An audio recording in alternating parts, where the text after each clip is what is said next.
พุงเกย์นะครับถ้าเขาไม่มีผู้เลี้ยงเกย์นะครับเขาไม่สามารถเป็นไปได้ชีวิตเขาไม่รอดลักษณะฝูงเกย์นะครับส่วนใหญ่เขามองข้างหน้าเกือบไม่ไกลนะครับมันอ่อนแอเขาไม่สามารถต่อสู้กับสัตว์อื่นได้ไม่เหมือนแพะด้วยฉะนั้นจะสำหรับฝูงเกย์นะครับเขาต้องการผู้เลี้ยงที่ดีที่นำพวกเขาไปก้าวหน้านะครับข้อพระคัมภีร์วันนี้ก็บอกว่าพระวิญญาณได้แต่งตั้งท่านให้เป็นผู้ปกครองผู้เลี้ยงแกะเพื่อให้เขาดูแลคริสตจักรนะครับพี่น้องที่พระเจ้าฝากกับเขานะครับเรียกว่าฝูงแกะนะครับ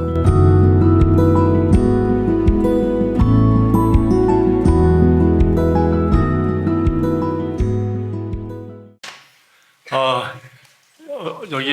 우리 치앙라이 우리 형제님들이 너무 아름답고 좋은 카페를 찾아내서 너무 분위기가 좋습니다. ก็ร้านกาแฟที่นี่นะครับมันสวยงามมากครับขอบคุณพี่น้องทุกคนที่กระจัดสถานที่นะครับ 예, 호텔처럼 뭐 다른 사람들도 없고 우리끼리 있어서 좋고요.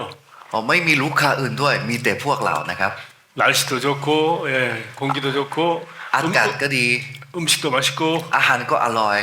이렇게 좋은 데가 없는 것 같습니다. ก็ไม่เคยเห็นที่ใดที่มันสวยงามขนาดนี้นะค 또 รับ 이렇게 작은 그룹으로 모이니까 또 훨씬 좋고요. และยิ่งเราได้ประชุมกับกลุ่มเล็กนะครับจะเราก็ยิ่งสมัครคิดทำได้ง่ายขึ้น 제가 오늘 한 번 하고 또 내일 한 번 하고 이제 두 번 시간이 남았는데 วันนี้นะครับผมเหลือเวลาที่สอนพักธรรมให้พี่น้องสองครั้งนะครับ 우리 전부 여러분의 신약교회 목자들이 모였기 때문에 여러분은 목자들을 위한 특별한 준비를 했습니다. ผมก็เตรียมคำสอนวันนี้ไว้กับสำหรับผู้เลี้ยงที่ดี เพราะว่าพี่น้องที่อยู่ที่นี่ส่วนใหญ่เป็นผู้นำกันนะครับ 우리 그 유명한 성경 구절 사도행전 20장 28절 한번 읽어보겠습니다. เราจะอ่านข้อพระคัมภีร์ด้วยกันนะครับกิจกรรมบทที่20ข้อที่28นะครับ 사도행전 20장 28절 กิจกรรมบทที่20 한번 천천히 읽어보세요. เราจะอ่านด้วยกันนะครับ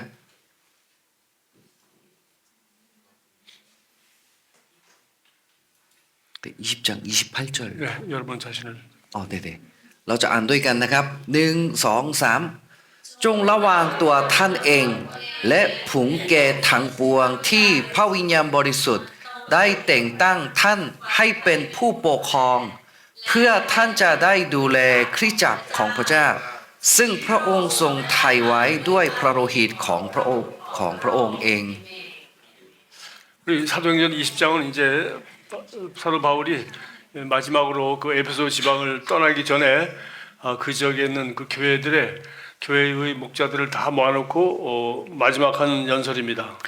กิจกรรมบทที่20ข้อที่28นะครับก่อนที่เปาโลลาออกจากคริสตจักรเอเฟซัสนะครับเปาโลก็จะเขียนข้อพระคัมภีร์นี้ให้กับพี่น้องที่นั่นนะครับ 우리 알다시피 사도 바울은 자기 인생의 가장 긴 기간을 에베소에서 보냈습니다. เปาโลนะครับใช้เวลากับเขตเอเฟซัสมากที่สุดในชีวิตของเขานะครับ 에베소의 그 아시아의 모든 지역 도시마다 교회를 세웠다고 그러고요. สำหรับเอเฟซัสนะครับคริสตจักรเอเฟซัสนะครับเขาบุกเบิกคริสตจักรทั่วเอเชียมานะครับ 이제 우리가 알다시피 이제 여기서 이 모임을 하고 떠나면은 바울은 이제 죄수가 되어서 잡혀서 로마에까지 죄수로 이제 배를 타고 가는 것이 사도행전의 마지막입니다. เป็นภาพสุดท้ายของกิจการอัครธรรมทูตนะครับเมื่อเปาโลออกจากเขตเอเฟซัสแล้วนะครับก็ตารางต่อไปก็คือถูกจับเข้าคุกครับ 그리고 교회를 돌보고 있는 이제 그 여러분 자기 제자들에게 이제 마지막으로 우리 교회 개척 사도로서 부탁을 하는 말씀이 여기 있습니다. เพราะฉะนั้นกิจกรรมบทที่20ข้อที่21นะครับนี่เป็นคำฝากสุดท้ายของเปาโลที่ฝากไว้กับผู้นำที่อยู่ในคริสตจักรเอเฟซัสนะครับ 오늘 여기 말씀해 보니까 성령이 여러분을 양떼 가운데 감독으로 세우셨다고 되어 있습니다. ที่นี่ก็บอกว่าพระเจ้านะครับแต่งตั้งให้ท่านเป็นผู้ดูแลและผู้ปกครองในที่นั่น 여러분 그 양떼들은 그 목자가 없으면 스스로 살 수가 없다고 합니다. สำหรับพุงเกนะครับก็ผมก็ได้ยินว่าถ้าเขาไม่มีผู้เลี้ยงเกนะครับเขาไม่สามารถเป็นไปได้เขาชีวิตเขาไม่รอด 어디 가야 풀이 있는지 어디 가야 뭐 물이 있는지 또 어떤 위협이 있는지 이런 거를 판단하는 능력이 굉장히 부족하다고 그래요. เพราะว่าฝูงเกย์นะครับเขาขัดความสามารถที่หายาที่อาหารของกินพวกเขาได้เองนะครับ 근데 좋은 점은 자기들이 이게 능력이 없기 때문에 멀리 보지도 못하고 그리고 알다시피 그 뿔이 염소처럼 뿔이 뾰족해서 이렇게 싸울 수도 없고 그래서 대신에 목자를 잘 따르고 목자를 이게 잘 순종한다고 그래요. ลักษณะฝูงเกย์นะครับส่วนใหญ่เขามองข้างหน้าเกือบไม่ไกลนะครับเขาก็มองได้สั้นๆเท่านั้นเอง และพวกเขานะครับมันอ่อนแอเขาไม่สามารถต่อสู้กับสัตว์อื่นได้ไม่เหมือนแพะด้วย 또 เพราะฉะนั้นจะสำหรับฝูงเกย์นะครับเขาต้องการผู้เลี้ยงที่ดีที่นำพวกเขาไปก้าวหน้านะครับ 알다시피 이스라엘의 조상 아브라함이 바로 이 양치는 목자였습니다. สำหรับอับราฮัมก็เหมือนกันเขาอาชีพเขานะครับเป็นผู้เลี้ยงเกย์มาก่อน 이게 천막을 치고 이제 사막을 떠돌아다니면서 양떼를 길러서 먹고 사는 유목민이었죠. สำหรับชนชาติพวกเขานะครับเขาไม่ใช่เป็นพื้นดินของเขาก็เลยเขาใหญ่ไปใหญ่มา แล้วก็เขาพาลูกแกะของพวกเขาไปกินหญ้าเขียวสดตลอดมา 뭐 아담과 하와가 낳은 가인과 아벨 두 아들 중에서 아벨이 바로 양치는 목자였지 않습니까? สำหรับลูกของอาดัมกับเอวาก็เหมือนกันนะครับส่วนลูกชายคนที่สองเขานะครับเขาก็เป็นอาชีพผู้เลี้ยงแกะ 타락한 아담과 하와의 후손으로 태어난 가인과 아벨 중에서 그 하나님께 처음으로 제사를 드린 것도 양을 잡아서 아벨이 제사를 드려서 하나님이 받으셨다고 되어 있습니다. ก็สำหรับอาเบลที่เป็นลูกชายของอาดัมกับเอวาที่เป็นขนบาปนะครับก็เขาก็นมัสการพระเจ้าแบบยังไงครับเขาก็ฆ่าแกะของตัวเองและถวายเครื่องบูชาแด่พระองค์ 이런 죄인들을 구원하시기 위하여 하나님이 보내신 하나님의 아들 예수 그리스도도 하나님의 어린 양이라고 표현했습니다. สำหรับพระเยซูคริสต์ก็เหมือนกันพระคัมภีร์ก็บอกว่าพระเยซูคริสต์เป็นเครื่องบูชาที่สมบูรณ์แบบแทนลูกแกะที่ถวายบูชาในสมัยพันธสัญญาเดิมนะครับ 양은 이스라엘 민족에 이렇게 바로 자기들의 생업이었습니다. เพราะฉะนั้นจะเรื่องนำลูกแกะของพวกเขานะครับเป็นอาชีพประจำวันของพวกอิสราเอล 또 하나님께 제사를 드릴 때도 양을 잡아서 드렸습니다. แล้วก็เมื่อไรที่เขานมัสการพระเจ้าเขาก็พาแกะมาถวายแด่พระเจ้า 오늘 사도 바울은 바로 우리 성도들을 양떼라고 부르고 있습니다. ก็สำหรับเปาโลก็เหมือนกันเขาเรียกพี่น้องที่พระเจ้าฝากกับเขานะครับเรียกว่าฝูงแกะนะครับ 여기 우리 오늘 본문에 그 성령께서 여러분을 감독으로 세우셨다고 하는데 여기서 바로 이제 목사를 말하는 거죠. ก็ข้อพระคัมภีร์วันนี้ก็บอกว่าพระวิญญาณได้แต่งตั้งท่านให้เป็นผู้ปกครองผู้เลี้ยงแกะ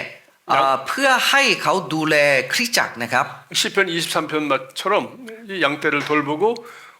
풀밭으로 인도하고 쉴 만한 물가로 인도하고 양떼를 보호해주는 이런 그 목자의 사명이 시편 23편에 잘 표현되어 있습니다. เพราะฉะนั้นหน้าที่ผู้นำนะครับเป็นพระคัมภีร์เปรียบเทียบกับผู้เลี้ยงแกะ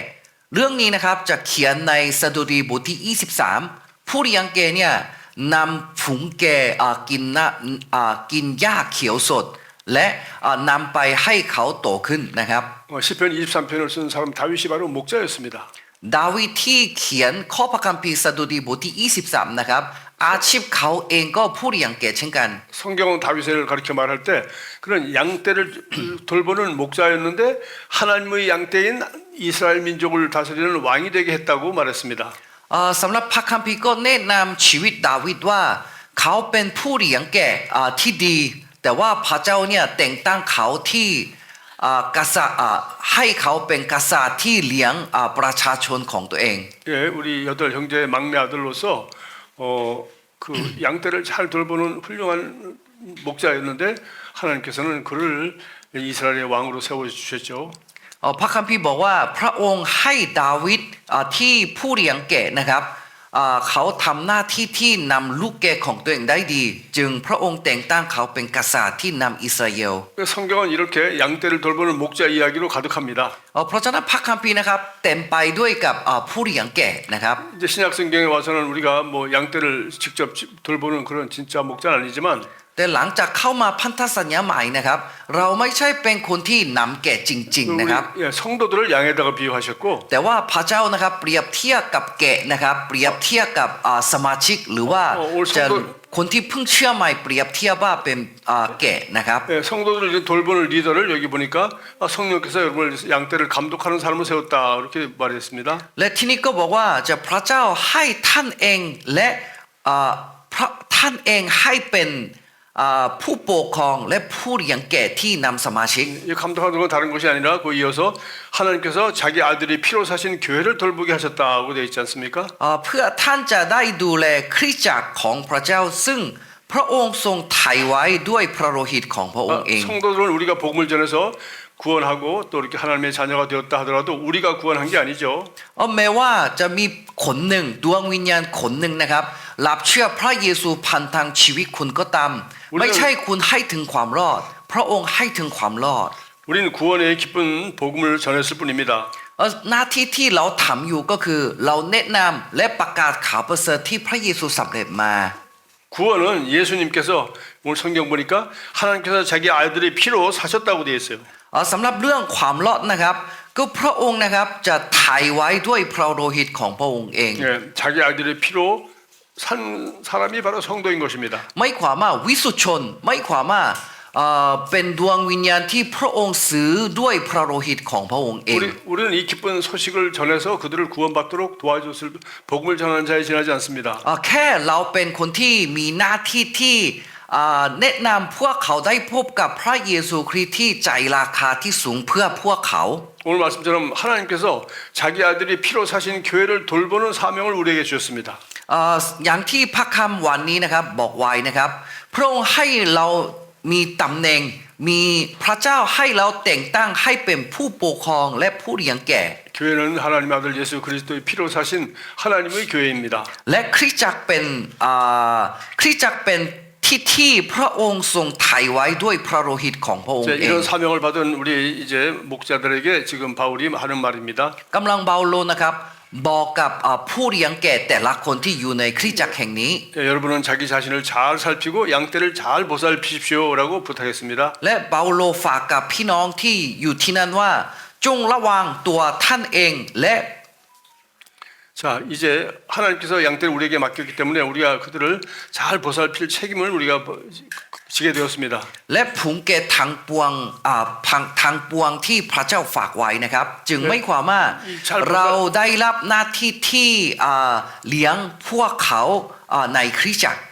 잘 보살핀다는 것은 우리 시편 23편에 나와 있는 말 그대로죠. เขาบอกว่าจะดูแลคริสตจักรไม่ความว่าคือดูแลคริสตจักรในดูแลคริสตจักรเหมือนพระคัมภีร์แนะนำไว้นะครับ 다윗은 시편 23편에서 하나님이 바로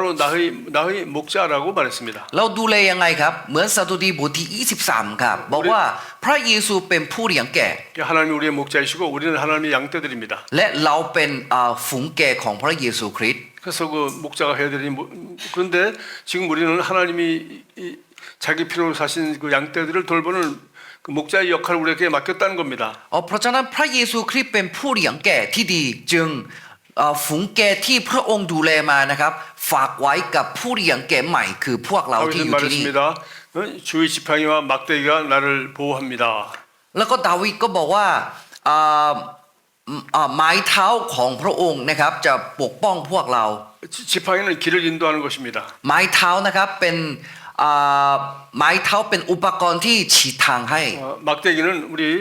그 늑대나 다른 그 야수들로부터 양떼를 보호하는 데 쓰는 무기입니다. ไม้เท้านะครับเป็นอาวุธที่ปกป้องฝูงแก่ของตัวเองจากศัตรู 무엇보다 목자는 양떼를 먼저 잘 보호하고 그리고 인도해야 됩니다. ยิ่งผู้เลี้ยงแก่นะครับจะมีหน้าที่ที่ปกป้องและดูแลลูกแก่ของตัวเองให้ดี 예, 그래서 우리가 이 양떼에게 준 사명 중에 하나죠. จึงเรานะครับจะมีตำแหน่งที่ตำแหน่งเป็นผู้เลี้ยงแกะนะครับ 그래서 오늘 본 말씀에 먼저 자기 자신을 잘 살피고 양떼를 잘 보살피라고 돼 있어요. เพราะฉะนั้นจะเรื่องข้อพระคัมภีร์วันนี้ก็บอกว่าจงระวังตัวท่านด้วยและจงระวังดูแลลูกแกะทั้งปวงด้วย 여러분 결혼하셔서 자녀가 있는 분들은 잘 아시겠지만 ก็คนที่มีลูกนะครับรู้จักเรื่องนี้ได้ดีนะครับ 저도 우리 딸을 처음 낳았을 때 제가 그 느낌을 지금도 가지고 있어요. ก็ยังผมนะครับยังรู้สึกเลยว่าช่วงที่เราคลอดลูกสาวของตัวเองรู้สึกเป็นยังไง 혼자는 세상을 살아갈 수 없는 이 어린아이가 이제 우리 부부에게 맡겨진 것이죠. ลูกสาวนะครับที่ตอนที่เพิ่งได้คลอดมานะครับเขาไม่สามารถดูแลตัวเองทำอะไรได้เลยแต่ว่าเรานะครับได้รับหน้าที่ที่ดูแลลูกสาวนี้จากพระเจ้านะครับ 이 자녀가 이 아이가 잘 자라서 스스로 자립할 때까지 우리는 아프거나 죽거나 직장이 없거나 이렇게 하면 큰일 나죠. จนถึงลูกสาวคนนั้นนะครับจะโตมาดูแลตัวเองได้นะครับเราไม่สามารถป่วยได้ไม่สามารถไม่ทำงานได้ 아무리 좋은 부모가 되고 싶어도 내가 병들고 내가 능력이 없으면 할 수 없는 거예요. แม้ว่าอยากจะเป็นพ่อที่ดีอยากจะเป็นแม่ที่ดีถ้าเราสุขภาพไม่ดีนะครับเราไม่สามารถจะดูแลลูกสาวที่พระองค์ฝากมาได้ 내가 성도들을 잘 보살피고 싶어도 내가 몸이 아파서 남이 나를 보살펴줘야 될 정도가 돼버리면 내가 보살피는 역할을 할 수가 없죠. เช่นเดียวกันถ้าเราอยากจะดูแลสมาชิกอยากจะเลี้ยงลูกแก่ที่พระเจ้าฝากไว้แต่ถ้าสุขภาพเราไม่ดีเราก็ไม่สามารถจะนำพวกเขาได้เลย 예, 아기 엄마는 내가 잘 먹고 건강해야 아기에게 젖을 잘 먹여서 아기를 잘 기를 수 있는 겁니다. ถ้าเราเป็นแม่นะครับงั้นเราก็ต้องดูแลตัวเองเพื่อลูกของเรานะครับสามารถจะกินนมจากแม่ได้ 내가 잘 먹지 않고 건강하지 않으면 내가 아이를 젖으로 잘 기를 수가 없죠. ถ้าเรากินไม่ให้ดีไม่ดูแลตัวเองงั้นลูกเราก็ไม่สามารถจะกินนมที่กินนมจากแม่ได้ 그래서 제일 먼저 여러분은 자기 자신을 잘 살피라고 말했습니다. เพราะฉะนั้นเปาโลนะครับจะบอกกับพี่น้องว่าจงระวังดูแลตัวเองให้ดี 예, 여러분 자녀들이 건강하기 원하면 엄마가 건강해야 되는 거예요. ถ้าเราอยากจะดูแลลูกดีๆไหมครับงั้นต้องดูแลตัวเอง 그리고 여러분 자녀들이 마음이 평안하기 원하면 여러분 마음이 평안해야 되는 거예요. ถ้าอยากให้ลูกมีสันติสุขงั้นคุณเองก็ต้องมีสันติสุขก่อน 그래서 먼저 자기 자신을 잘 살피고 양떼를 잘 보살피라고 말했습니다. เพราะฉะนั้นเปาโลก็บอกว่าจงระวังตัวท่านเองแล้วดูแลฝูงแกะต่อ 그러니까 일이 먼저가 아니라 여러분 자신의 영혼을 잘 돌보는 게 먼저입니다. เพราะฉะนั้นไม่ใช่ทำหน้าที่ก่อน แต่ว่าคุณนะครับต้องดูแลตัวเองก่อน 가족을 돌보고 희생한다고 아버지가 일하다가 너무 과로해가지고 쓰러진다면 이 가족 전체를 누가 보살핍니까? ถ้าสมมุตินะครับคุณพ่อนะครับทำงานหนักเกินไปจนเขานะครับเป็นล้มและเข้าโรงพยาบาลงั้นใครจะดูแลครอบครัวนี้ต่อ 좋은 부모가 되기 위해서는 내가 건강하고 내가 스스로 잘 돌봐야 되는 것처럼 좋은 목자가 되기 위해서도 내가 먼저 좋은 내 자신을 잘 돌봐야 된다고 말합니다. ถ้าอยากเป็นคุณพ่อคุณแม่ที่ดีนะครับงั้นเขาควรจะดูแลตัวเองดูแลสุขภาพของตัวเองไม่อย่างนั้นเขาไม่สามารถจะเป็นไปได้ 오늘은 바로 그러면 어떻게 내가 좋은 선한 목자 역할을 감당할 수 있을까 이런 걸 공부하겠습니다. งั้นวันนี้นะครับเราจะเรียนรู้ด้วยกันว่างั้นเรายังไงได้เป็นจะได้เป็นผู้เลี้ยงแกะที่ดีนะครับ 자, 요한복음 10장 14절에서 예수님은 나는 선한 목자라고 말씀하셨습니다. ยอห์นบทที่10ข้อที่14ถึง15นะครับพระองค์ก็บอกว่าเราเป็นผู้เลี้ยงที่ดีนะครับ 요한복음 10장 14절 ยอห์นบทที่10ข้อที่14นะครับ 나는 선한 목자라 나는 내 양을 알고 양도 나를 아는 것이 아버지께서 나를 아시고 내가 아버지를 아는 것 같으니 나는 양들을 위하여 목숨을 버리노라라고 말했습니다. เราเป็นผู้เลี้ยงที่ดีเรารู้จักแกะของเราและแกะของเราก็รู้จักเราเช่นเดียวกับที่พระบิดาทรงรู้จักเราและเราก็รู้จักพระบิดาและเราสละชีวิตเราเพื่อฝูงแกะ 예, 이 세상에서 선한 목자는 예수님 한 분밖에 없습니다. ในโลกนี้นะครับผู้เลี้ยงที่ดีนะครับมีแต่พระเยซูผู้เดียว 예, 우리 그 뭡니까 도둑은 도둑질하고 죽이고 멸망시키러 온다 그랬어요. ขโมยนั้นมาเพื่อฆ่าและลักและทำลายเสียนะครับ 양떼를 잡아먹으러 도둑이 오는 거죠. ก็ผู้ขโมยนั้นนะครับมาเพื่อกินลูกแกะไป 그 예수님은 선한 목자이세요. แต่ว่าพระเยซูเป็นผู้เลี้ยงที่ดี 요한복음 10장 바로 여기죠. 10절에서 나는 양떼들에게 생명을 얻고 풍성히 얻게 하려고 오셨다 했어요. ยอห์นบทที่10ข้อที่10พระเยซูคริสต์ก็ตรัสว่า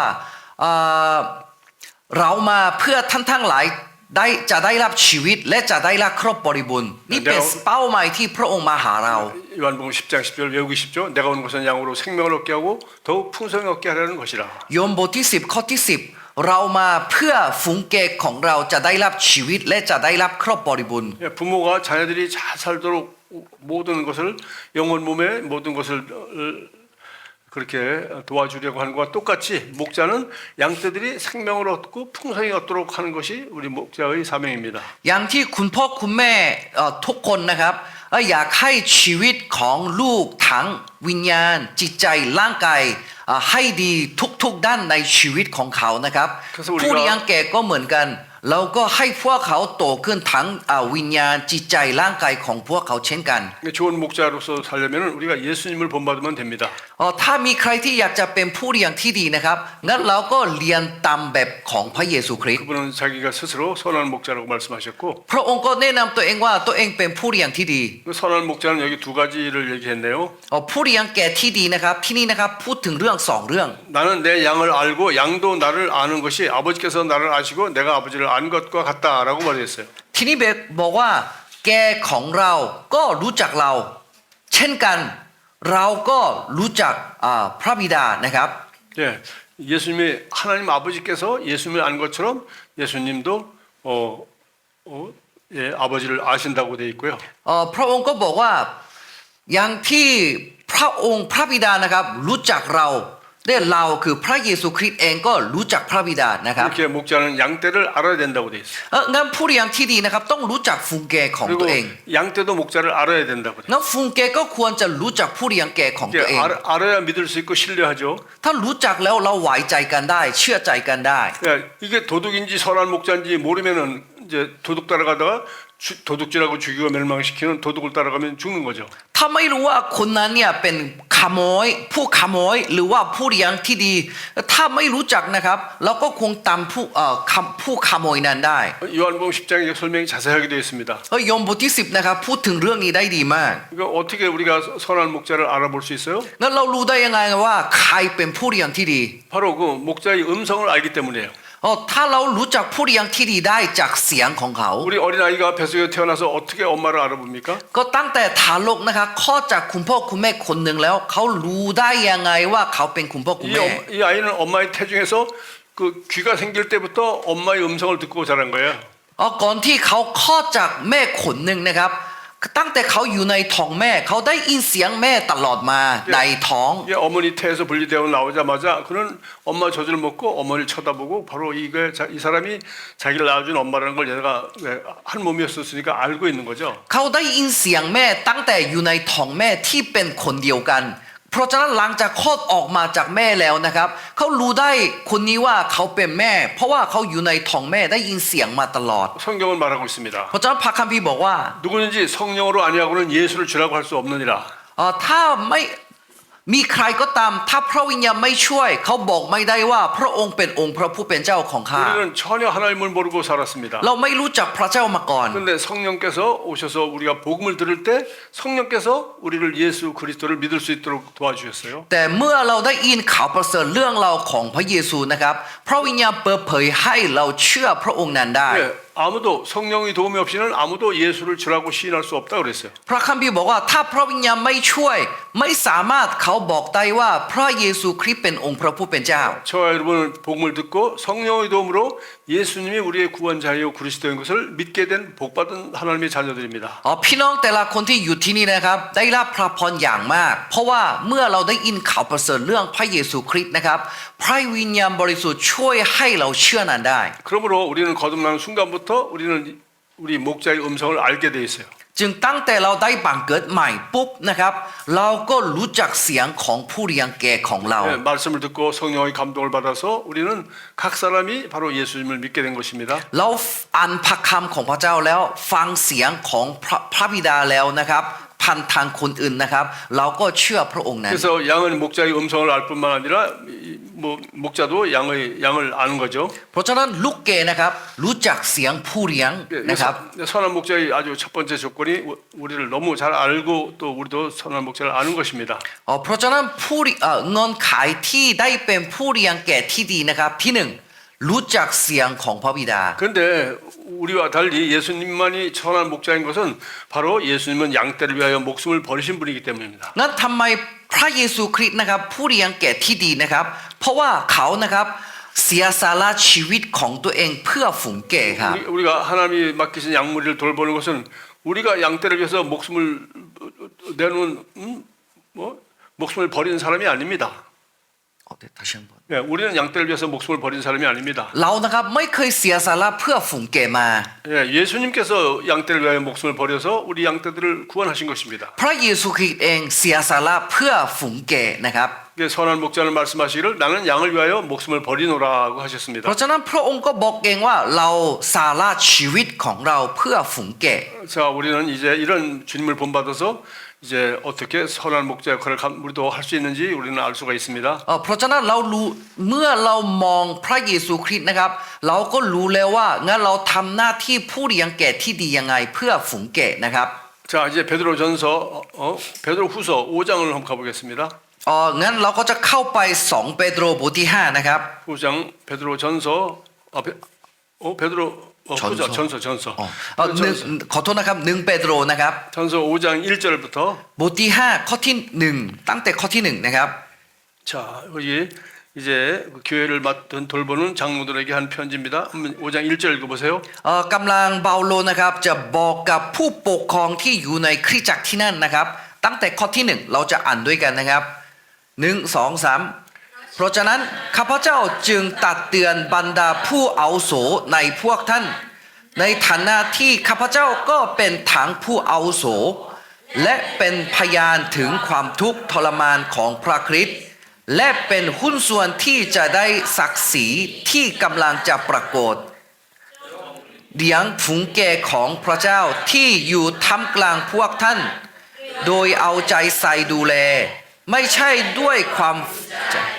แต่ไม่ใช่ด้วยใจโลภในทรัพย์สินของเอเมน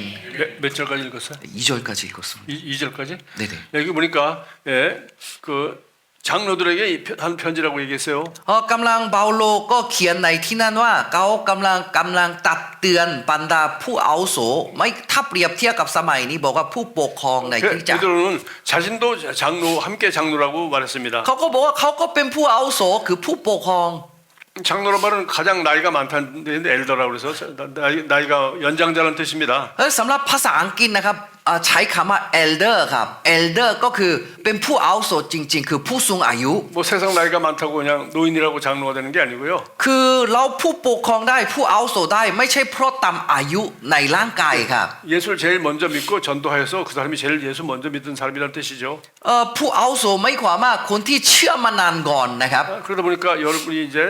제일 먼저 믿고 여러분이 전도하고 하다 보니까 여러분이 이제 엘더가 된 겁니다. ก็พี่น้องที่อยู่ที่นี่ก็เหมือนกันก็ออกไปประกาศข่าวประเสริฐและเราโตขึ้นในพระเจ้ามาก่อนจึงเราก็เป็น elder คือไม่ความว่าเราก็ผู้อาวุโสเช่นกันฝ่ายวิญญาณ 사도 베드로는 자기가 바로 장로라고 그랬지 않습니까? สำหรับเปโตรนะครับเขาแนะนำตัวเองว่าตัวเองเป็นผู้อาวุโสนะครับ 또 너희들 중에도 장로인 사람들한테 하고 싶은 말이라고 말했습니다. เขาก็เป็นผู้อาวุโสและเขาก็อยากจะบอกกับผู้อาวุโสฝ่ายวิญญาณด้วยเช่นกัน 양떼를 돌보는 그 목자를 일컫는 것이죠. เขากำลังพูดถึงบอกให้กับผู้เลี้ยงแกะอยู่นะครับ 그래서 정말 이 편지를 이제 목자로서 자기도 자기가 그 일을 하면서 이제 권하는 것이 이제 권면하는 말입니다. เพราะฉะนั้นกำลังเปโตรนะครับเสนอคำผู้อาวุโสของตัวเองไว้กับผู้อาวุโสที่เป็นผู้เลี้ยงแกะในคริสตจักรแห่งนี้ 여기 2절 여러분 읽어보셨죠? เราก็จะอ่านข้อที่2ใช่ไหมครับ 하나님이 양무리를 친다고 돼 있어요. ที่นี่บอกว่าจงผู้เลี้ยงฝูงแกะของพระเจ้าครับ 여러분 우리 어제 들은 말씀 생각나죠? ก็เมื่อวานเราก็จะเรียนรู้หนึ่ง 예, 어린 양은 그냥 먹이라고 돼 있어요. 젖을 먹이듯이 어린 양을 먹이라 이유식하듯이. เมื่อวานพระองค์ก็บอกกับเปโตรนะครับจงดูแล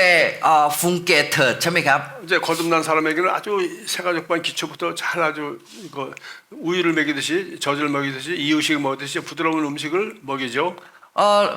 ก็เราก็เช่นกันถ้ามีคนที่หลับเชื่อพระเยซูคริสต์เราไม่ปล่อยทิ้งแต่เราก็เอานำนมให้กินคือนำนมก็คือพระค ที่เราสอนไว้ในหลักความเชื่อครับ 근데 두 번째 말할 때는 내 양을 치라 돌보라고 말씀하셨어요. แล้วก็คำสอนที่สองในพระเยซูที่บอกกับเปโตรก็คือจงดูแลฝูงแกะเราเถิดใช่ไหมครับ 어린아이는 젖만 먹이는 것이 아니죠. ถ้าทารกนะครับไม่ใช่ให้กินแต่นม 기저귀도 갈아줘야 되고 이걸 뭐 24시간 돌봐줘야 됩니다. เราก็ต้องเปลี่ยนแพมเพิร์ด้วย เราต้องดูแลเขา 24 ชั่วโมง 그러니까 이 돌보는 노력이 엄청나게 들어가는 거죠. เพราะฉะนั้นตอนที่ดูแลนะครับเราใช้เวลามากกว่าตอนคลอดนะครับ 그래서 한 사람이 양무리를 뭐 100마리, 200마리 이렇게 돌볼 수가 없는 거예요. เพราะฉะนั้นคนหนึ่งคนใดนะครับไม่สามารถดูแล100 คน200 คน300 คนได้ 부모가 자녀를 낳아도 뭐 10명 뭐 이상 낳아서 잘 돌볼 수 있겠습니까? ถ้าสามีภรรยาแต่งงานแล้วคลอดลูกสมมุติ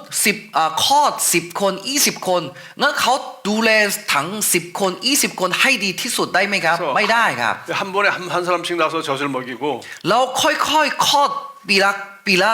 ลูกคนหนึ่งและดูแลให้เต็มที่ก่อน 또 자녀들을 뭐 야곱처럼 많이 낳았다 하더라도 그렇게 잘 돌보는데 아주 손이 많이 가죠. ถ้าเราคลอดลูกเยอะเหมือนยาโคบนะครับแต่ยังไงก็ตามถ้าดูแลให้ถึงลูกทุกคนนะครับเราต้องใช้เวลาและใช้กำลังเยอะเหมือนกัน 제가 저 케네스 에긴 목사님의 레마 성경 훈련소 다닐 때 그 늘 그 목사님이 하는 말씀이 있었어요. เมื่อเราผมนะครับจะเรียนพระคัมภีร์ที่โรงเรียนของอาจารย์เคนเนสเฮกินนะครับเขานะครับพูดหลายรอบมากว่า 사람들은 목사가 되는 것은 주일날 양복 잘 입고 많은 성도들 앞에 가서 설교 한번 멋있게 하는 거라고 생각한다는 거예요. อาจารย์คนนั้นก็สอนในโรงเรียนพระคัมภีร์ของตัวเองว่าสำหรับคริสเตียนหลายคนคิดว่าหน้าตำแหน่งเสียพิบาลตำแหน่งผู้เรียนที่ดีก็คือวันอาทิตย์ใส่เสื้อชุดสีดำที่สวยและเทศนาให้กับกลุ่มใหญ่หลายคนคิดว่านี่เป็นการรับใช้และตำแหน่งเสียพิบาล 이 전통적인 교회에서는 그렇게 하는 거죠. แต่ว่าคริสตจักรท้องถิ่นแบบโบราณนะคะเขาก็ทำหน้าที่เขาทำแบบนี้กันอยู่ 그 찬양을 듣고 함께 부르고 설교를 듣고 또 한 사람 설교 듣기 위해서 수천 명 수만 명이 모입니다. ก็ทุกอาทิตย์นะครับจะมีคริสเตียนหลายคนนะครับมาสถานที่เดียวกันร้องเพลงด้วยกันฟังคำเทศนาคนหนึ่งที่อยู่บน웨ที TV에도 나오고 뭐 유튜브에도 나오고 중계 방송도 하죠. ก็บางคนนะครับจะดูตาม YouTube บางคนนะครับจะเพื่อนมัสการครั้งหนึ่งนะครับจะเขาใช้กำลังเยอะมาก 그건 지난 500년 동안 우리 기독교가 만들어낸 성경하고는 관계없는 성경과 너무 다른 그 모습입니다. แต่ว่านี่เป็นภาพที่เริ่มตั้งแต่500 ปีที่แล้วนะครับมันไม่เกี่ยวข้องกับพระคัมภีร์เลย 뭐 대통령 연설하듯이 그렇게 뭐 연설 한마디로 온 백성을 다 끌고 가는 게 아니죠. เหมือน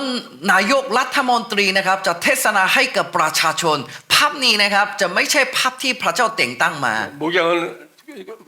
부모가 되는 것과 똑같습니다.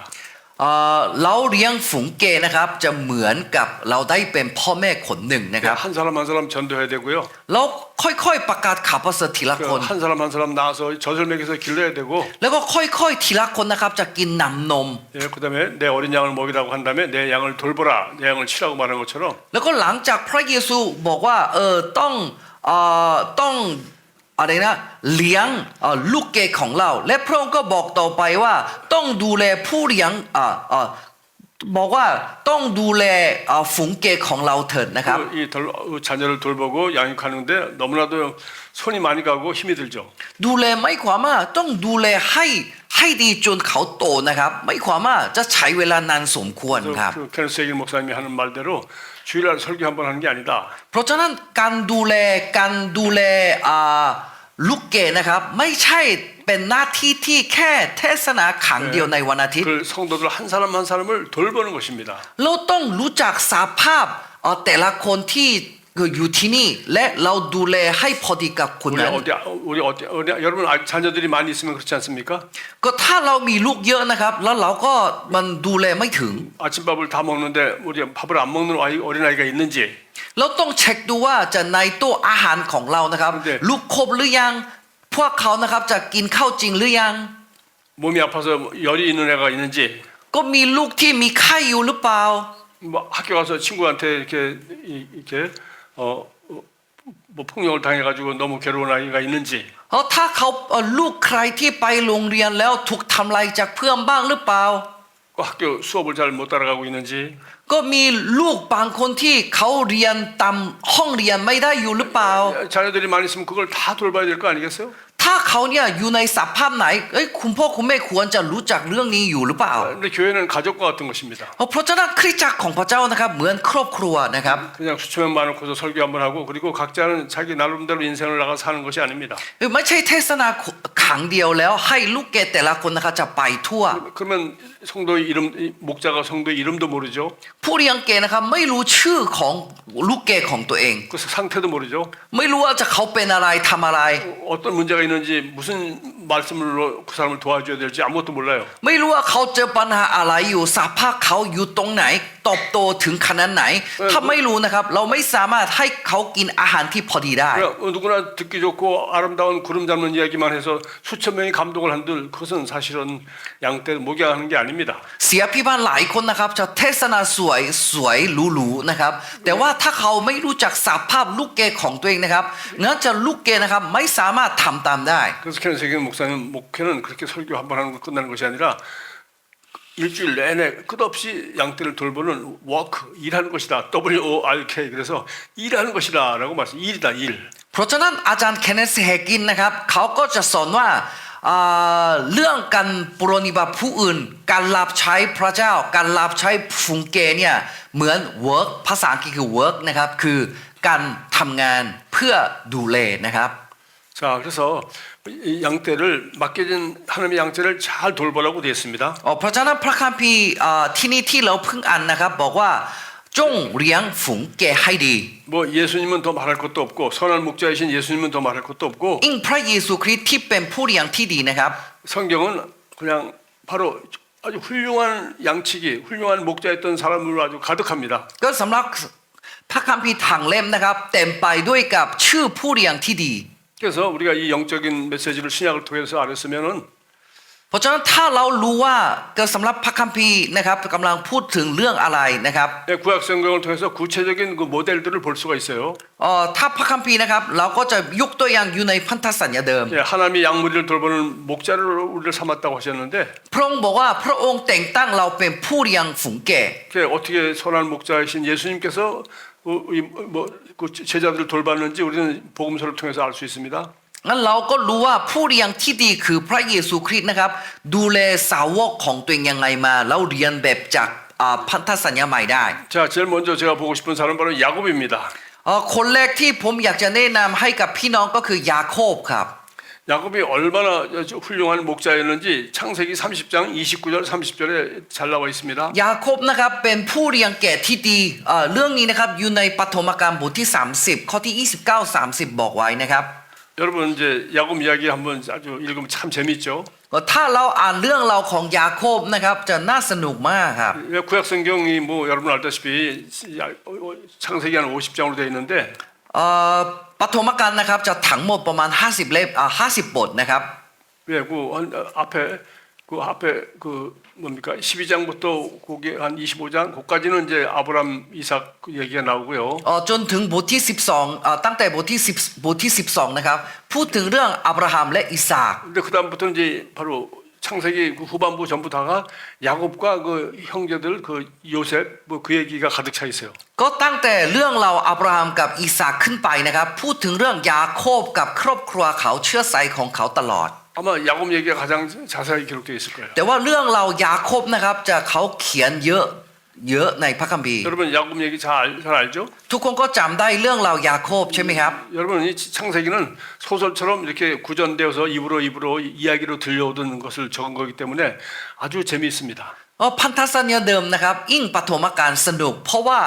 นี่เป็นไม่ใช่เรื่องบันทึกไว้มาก่อน นี่เป็นเรื่องนิทานที่เขาเล่าให้ฟังมาก่อนตลอด แต่ละรุ่น 그 다음 두 번째 책이 출애굽기인데 ปฐมกาลเสร็จแล้วจะอพยพต่อไปใช่ไหมครับ 창세기에는 그 바로 아브라함의 후손 네 가족 4대 아브라함 이삭 야곱 그리고 야곱의 12아들 여기까지 4대만 기록되어 있지 않습니까? สำหรับพระคัมภีร์นะครับจะพูดถึงเรื่องครอบครัวอับราฮัมนะครับอับราฮัมอิสากแล้วก็ยาโคบและครอบครัวของเขาใช่ไหมครับ 그런데 그 출애굽기 두 번째 책에 보면 벌써 이 사람이 약 200만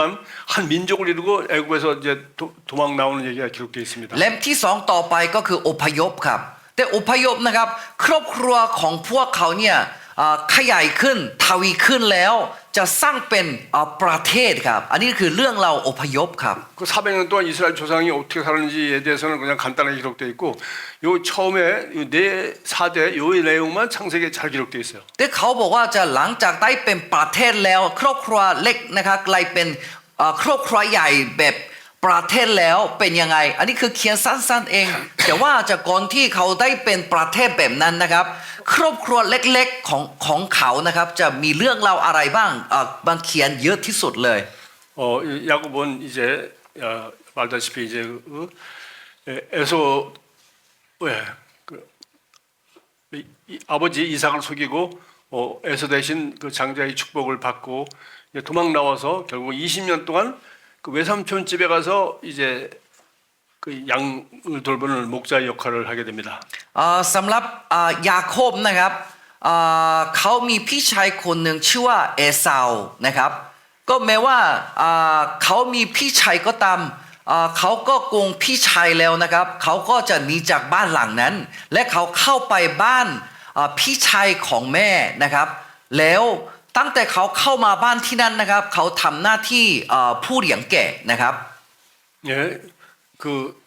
자기 아내 라헬을 얻기 위해서 7년 동안을 임금을 받지 않고 일했습니다. เพื่อเขาได้ภรรยาชื่อคนหนึ่งว่าลาเฮลที่เป็นลูกสาวของ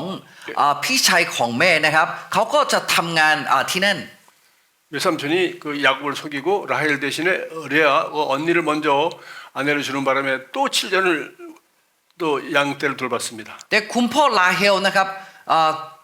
โกงยาโคบแล้วนะครับเขาก็จะให้ภรรยาคือพี่สายลาเฮลมาก่อนจึงเขาต้องทำงานที่นั่นอีก7 ปี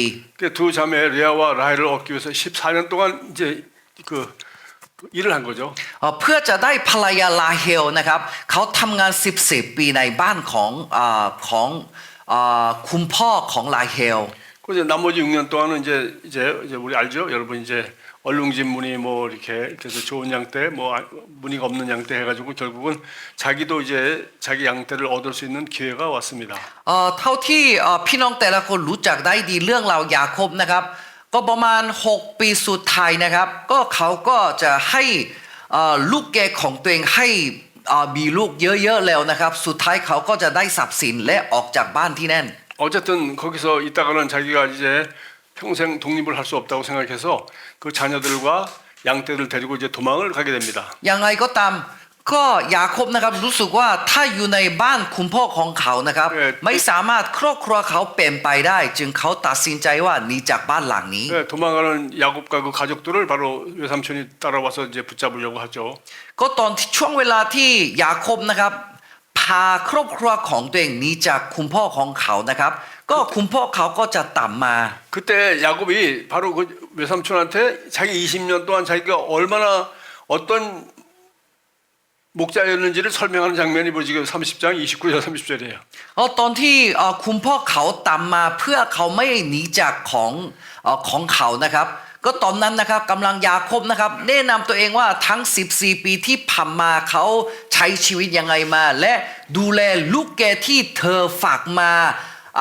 ให้ดียังไงเขาเขียนในปฐมกาลบทที่30ข้อที่29ถึง30ที่นี่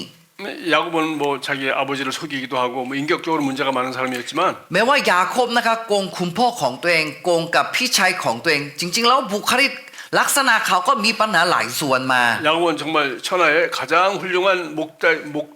목자였던 것은 분명합니다. แต่อย่างน้อยก็ตามแน่นอนเลยนะครับยาโคบนะครับอย่างน้อยก็เขาดูแลฝูงแกะของตัวเองได้ดีมาก 자, 자기가 어떻게 정말 목자 역할을 했는지 한번 읽어봅시다. เราจะลองดูว่ายาโคบนะครับจะดูแลฝูงแกะของตัวเองยังไงมากันนะครับ 29절에 말합니다. ข้อที่29บอกว่า 내가 어떻게 외삼촌을 섬겼는지 어떻게 외삼촌의 이 가축을 쳤는지 외삼촌이 아시나이다. ท่านก็รู้ว่าเราปรนนิบัติท่านอย่างไรและทรัพย์สินของท่านคือแกะฝูงแกะของท่านได้เป็นอย่างไรภายใต้การดูแลของเราเพราะก่อนที่เราจะมาท่านมีเพียงเล็กน้อยแต่ทรัพย์สินของท่านได้ทวีขึ้นมากมาย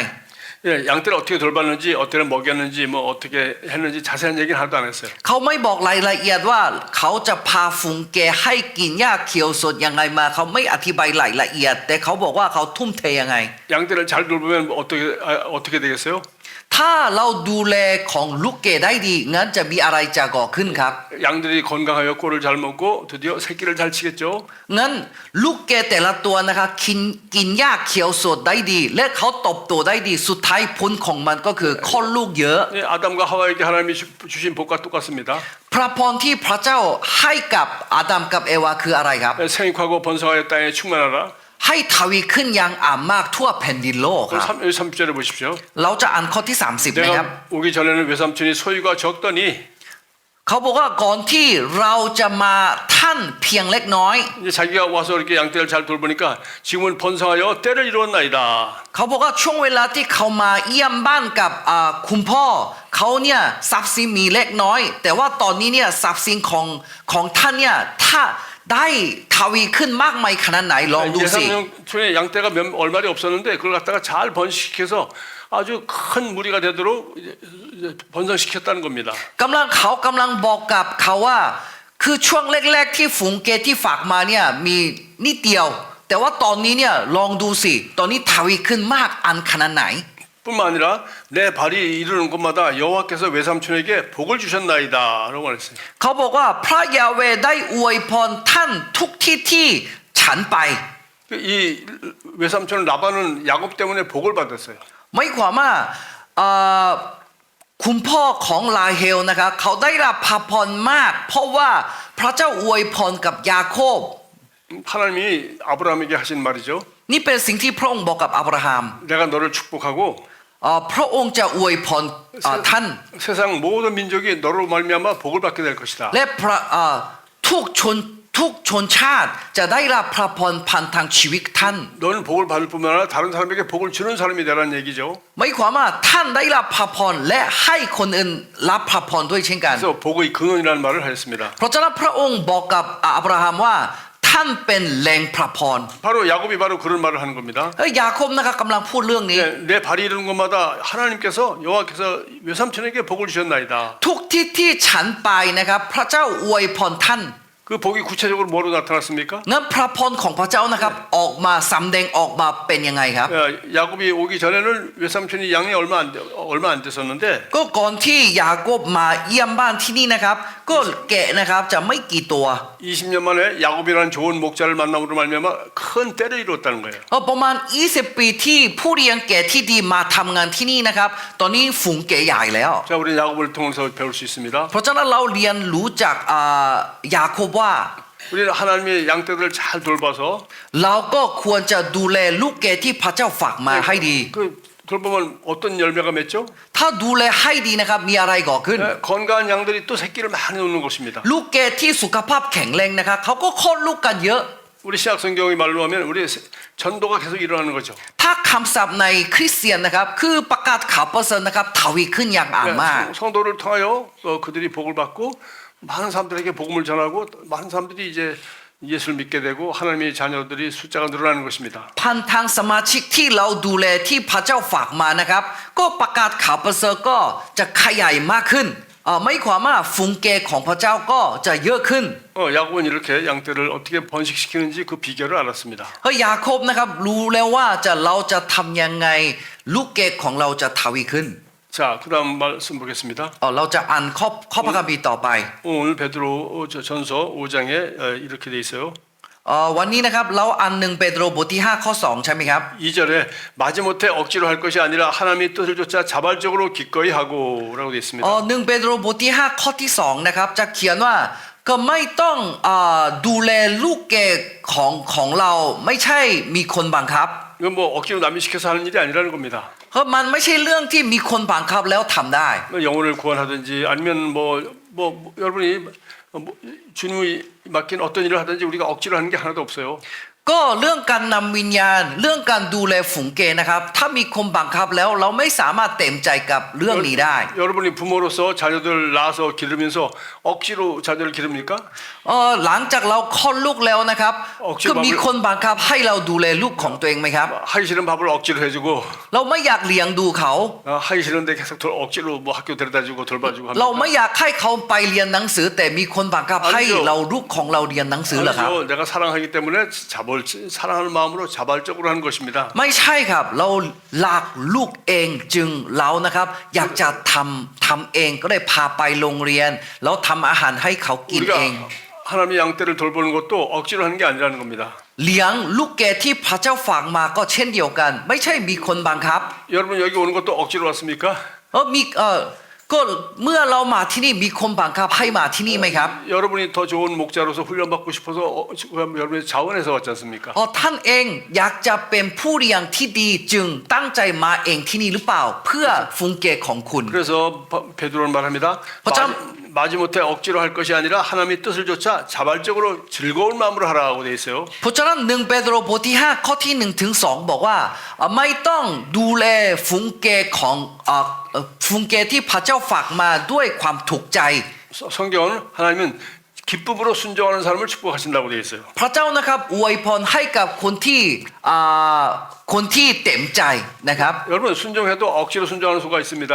ก็บางคนนะครับมันบอกว่าเชื่อฟังพระเจ้าเชื่อฟังพระเจ้าเขาไม่มีใจแต่เขาบอกว่าต้องทำแบบนี้ 하기 싫은데 이제 벌이 두려우니까 이제 억지로 하는 거 그게 억지로죠. ไม่อยากทำแต่กลัวว่าพระเจ้าจะลงโทษให้หรือเปล่าถ้าไม่ทำนะครับ 그러나 하나님의 사랑을 받고 또 하나님 사랑 때문에 하는 사람은 억지로 하는 것이 아니라 사랑하기 때문에 자발적으로 하는 것입니다. แต่ว่าคริสเตียนอีกแบบหนึ่งก็มีนะครับเรารักพระเจ้าจริงๆและเรารักฝูงแกะที่พระเจ้าฝากมาเรารักพระเจ้าเพราะฉะนั้นเราก็รักฝูงแกะของเราจึงเราเต็มใจที่ดูแลลูกแกะของเราให้โตขึ้นด้วยความชื่นชมยินดี 이제 여러분이 성도들 가운데도 앞으로 다음에 어떤 삶이 좋은 목자가 될지는 어떤 삶을 보면 압니까? ไม่รู้ว่าจะในบรรดาฝูงแกะของคุณนะครับมีใครจะได้เป็นผู้เลี้ยงที่ดีอย่างเราได้ 억지로 시키는 것만 하는 것이 아니라 자발적으로 알아서 하는 거예요. นี่เป็นสิ่งที่เราบังคับไม่ได้แต่ว่ามีใครที่ทำเรื่องนี้ด้วยเต็มใจด้วยความชื่นชมยินดีคนนั้นแหละจะควรจะเป็นผู้เลี้ยงที่ดีรุ่นหน้า 억지로 하는 사람들은 시키지 않으면 말합니다. ถ้าคนที่ไม่อยากทำนะครับถ้าไม่มีใครบังคับเขาก็ไม่ทำ 꼭 시켜야 하는 사람은 그런 자발적으로 하는 사람이 아니에요. ถ้าเราสั่งโน่นสั่งนี่แล้วทำพวกเขานะครับไม่ใช่ทำด้วยเต็มใจ 자녀에게 뭐가 필요한지 사랑하는 어머니는 무엇이 필요한지 정확히 알고 자발적으로 합니다. คุณแม่ที่รักลูกนะครับก่อนที่ลูกไม่ขออะไรก็ตามเขารู้จักสภาพลูกรู้ว่าเขาต้องการอะไรและเขาเนี่ยทำก่อนและทำเต็มใจด้วย 자발적으로 하지 않고 억지로 하면 그는 뭐 사랑이 아니고 좋은 엄마가 아니죠. ถ้ามีคนบังคับแล้วเขาทำโน่นทำนี่ก็เขาไม่ใช่แม่ที่ดี 우리 목자도 마찬가지라고 말했습니다. ก็ผู้เลี้ยงแก่ที่ดีก็เช่นกัน 그 다음에 2절 후반부에 이렇게 말했습니다. ข้อที่2ด้านสุดท้ายนะครับบอกว่า 무슨 세속적인 이익을 취할 요량으로 하지 말고 기쁜 마음으로 하십시오라고 되어 있어요. ไม่ต้องดูแลฝูงแกะนั้นเพื่อจะได้ทรัพย์สินอะไร แต่ว่าเราดูแลฝูงแกะนั้นด้วยความชื่นชมยินดี 뭐 양떼를 돌봄으로 말미암아 내게 무슨 어떤 유익을 구하려고 하는 게 아니고 ก็เรานะครับไม่ใช่ดูแลลูกแกะของเราเพื่อจะได้รับพระพรเพื่อได้นู่นนี่นั่นนะครับ 순전하게 양떼를 위하는 마음으로 기쁜 마음으로 하라고 되어 있습니다. เราดูแลฝูงแกะเพื่อฝูงแกะเองนะครับ 자, 그 다음에 이제 세 번째 보겠습니다. แล้วก็อันต่อไปนะครับ 여기 보니까 3절 맡은 자들에게 주장하는 자세를 하지 말고 약물이 본이 되라라고 말했습니다. แล้วก็ข้อที่3ก็บอกว่าเรานะครับไม่ต้องท่าทีที่บังคับพวกเขาแต่ว่าจงเป็นรูปแบบของพวกเขา 자, 이번에는 그렇죠. 우리 야곱 다음으로 두 번째 유명한 우리 목자를 한 사람 우리 공부해 보겠습니다. ผมจะแนะนำอีกตัวหนึ่งที่เหมือนยาโคบที่เป็นผู้เลี้ยงที่ดีนะครับ 아마 가장 유명한 양치는 목자는 아마 다윗일 겁니다. น่าจะในบรรดาผู้ดูแลฝูงแกะที่ดังที่สุดชื่อว่าน่าจะเป็นดาวิดเลยนะครับ 왜 한 뭐 몇천 년 동안 그죠 2000년 동안 나라를 잃어버렸다가 1948년 우리 대한민국하고 똑같이 다시 이제 2000년 만에 나라를 회복한 나라가 바로 이스라엘이죠. อิสราเอลนะครับประวัติศาสตร์อิสราเอลคล้ายๆเกาหลีนะครับก็เหมือนเกาหลีนะครับจะได้ประเทศของตัวเองเมื่อ1918นะครับเจ้าอิสราเอลก็จะได้ตั้งตัวที่ดินของตัวเองที่นั่นนะที่อิสราเอลนะครับ 네, 이스라엘 국기에는 다윗의 별이라는 게 그려져 있어요. ถ้าเราดูธงอิสราเอลนะครับที่นั่นนะครับจะมีรูปดาวรูปดาวนั้นเราเรียกว่าจะรูปดาวิดนะครับ 예, 삼각형 하나에다가 또 역삼각형, 그래서 두 개의 삼각형이 모아서 바로 이 다윗의 별이라고 합니다. มีสามเหลี่ยมตัวหนึ่งข้างบนและตรงข้ามเลยรูปสามเหลี่ยมลูกสามเหลี่ยมที่ตรงข้ามนะครับจะประกอบกันเราเรียกว่าจะรูปดาวดาวิดครับ 이스라엘이 망하기 전에 이제 이스라엘 나라가 북왕국, 북쪽에는 이스라엘, 남쪽에는 다윗,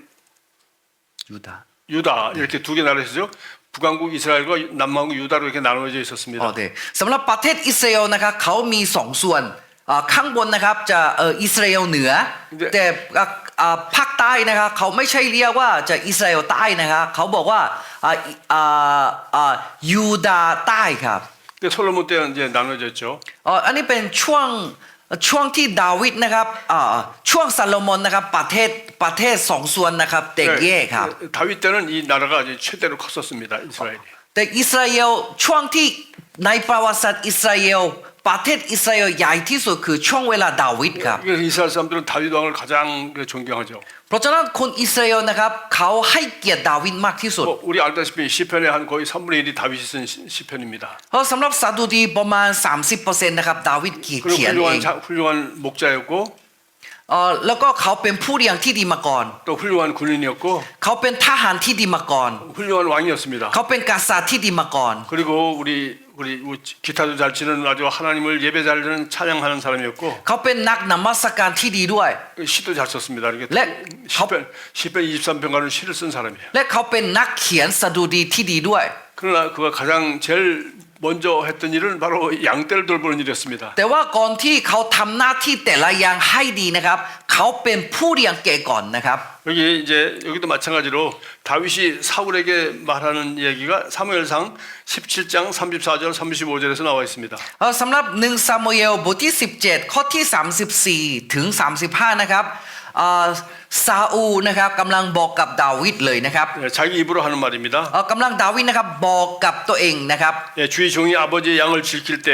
เขาบอกว่าผู้รับใช้ของท่านเคยเลี้ยงแกะ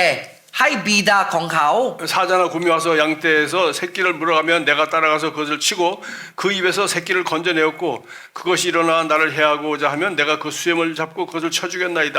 และบอกต่อไปว่าและเมื่อสิงโตหรือหมีมาจุดลูกแกะจากฝูงเราก็ไล่ตามมันไปตีมันและชึงลูกแกะออกจากปากมันและเมื่อมันหันกลับมาจะทำร้ายเราก็จับเคราะห์ของมันและฆ่ามันเสีย 다윗이 얼마나 용감한 사람이었는지 알 수 있죠. ลองดูสิครับดาวิดนะครับใจกล้ามากแค่ไหน 아니 사자나 곰이 와서 양떼를 새끼를 물어간대요. สิงโตหมีมากัดลูกแกะของเขา 뭐 사자나 곰은 양떼만 물 거 아니라 사람도 물어갈 수 있죠.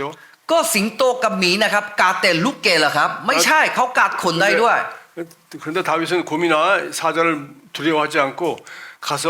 그 새끼를 뺏어올 때까지 나가서 그를 무찔렀다고 돼 있어요. แต่ว่าดาวิดนะครับไม่กลัวสิงโตหรือว่าจะหมีเขานะครับจะใจกล้าจนปกป้องให้ลูกแกะของตัวเองได้เลย 도대체 사자나 곰을 어떻게 수염을 잡고 죽였는지 여기 모르겠어요. แต่เขานะครับจะฆ่าหมีฆ่าสิงโตยังไงไม่รู้นะครับแต่ที่นี่ก็บอกว่าเขาจับเคราะห์ของมันและฆ่ามันเสีย 그 나중에 우리 골리앗 때려 눕힐 때 보면 이제 돌 갖다가 던져서 이제 골리앗 죽이는 장면도 나오죠. แต่ว่า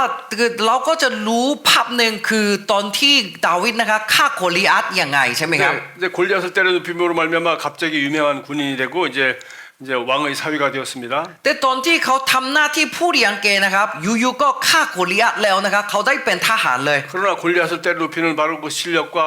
그런 그 자리에 이르는 건 사실은 이 양떼를 잘 지키는 목자로서의 역할을 잘 하였기 때문에 훈련을 잘 받은 거예요. แต่ทำไมเขาถึงขั้นตอนที่ทหารโดยเขาไม่เรียนเรียนโรงเรียนทหารนะครับเพราะว่าเขานะครับจะ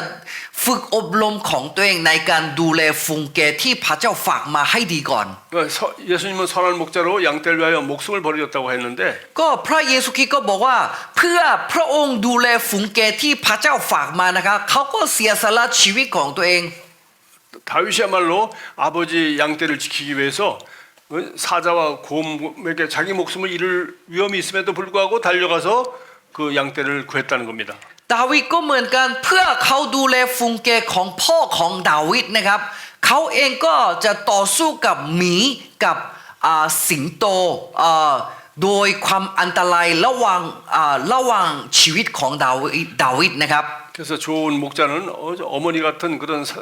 자비와 사랑만 필요한 것이 아니라 이렇게 다윗같이 나가서 그 양떼를 보호하기 위해서 자기 목숨을 버리는 용감한 그런 사랑이 필요합니다.